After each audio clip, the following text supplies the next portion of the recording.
Assalamualaikum warahmatullahi wabarakatuh. Salam sejahtera dan salam guru penggerak. Izinkan saya memaparkan kesimpulan dan refleksi pemikiran Ki Hajar Dewantara pada tugas koneksi antar materi modul 1.1. Perkenalkan, saya Endemina Johanna Melsasail SPD, calon guru penggerak angkatan ke-7, Unit Kerja SMA Negeri 16 Seram Bagian Barat, Kabupaten Seram Bagian Barat, Kecamatan Kepulauan Manipa. Saya akan merefleksikan diri saya melalui 3 pertanyaan berikut. Yang pertama, apa yang saya percaya tentang murid dan pembelajaran di kelas sebelum saya mempelajari modul 1.1?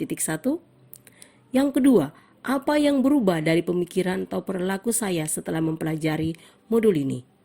Yang ketiga, apa yang dapat segera saya terapkan lebih baik agar kelas saya mencerminkan pemikiran Ki Hajar Dewantara?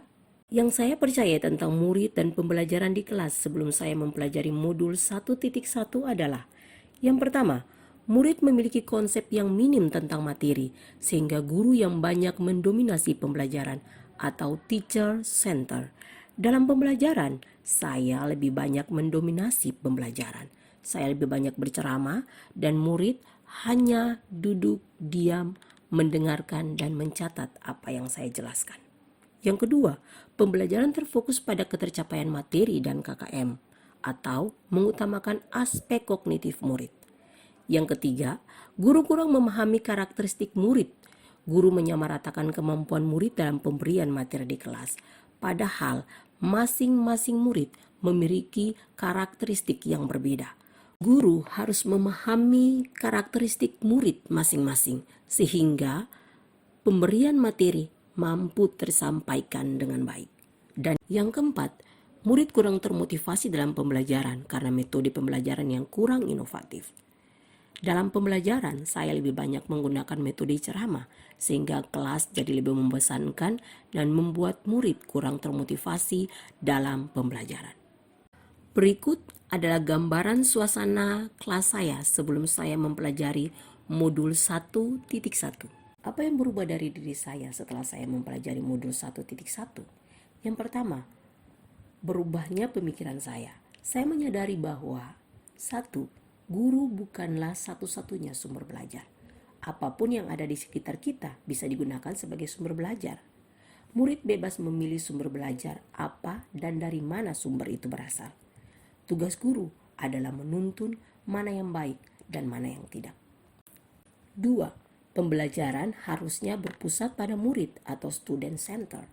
Dengan pembelajaran yang berpusat pada murid, murid akan lebih aktif karena terlibat langsung dalam proses pembelajaran, sehingga mereka lebih dapat mengekspresikan apa yang mereka inginkan, apa yang mereka tahu dalam proses pembelajaran tersebut.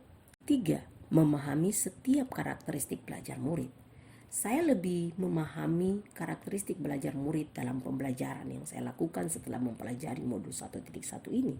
Saya menyadari sungguh bahwa pada dasarnya murid memiliki karakteristik yang berbeda.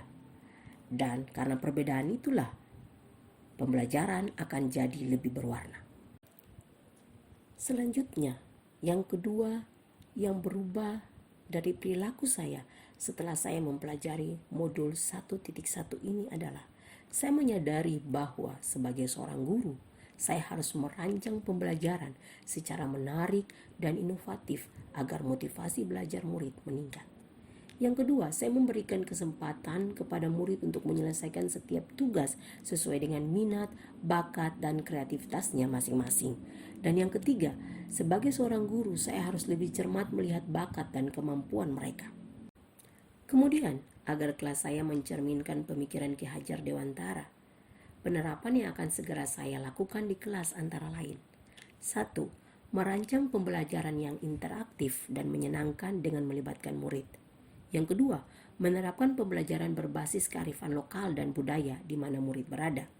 Yang ketiga, menerapkan pembelajaran yang mengutamakan terwujudnya profil pelajar Pancasila.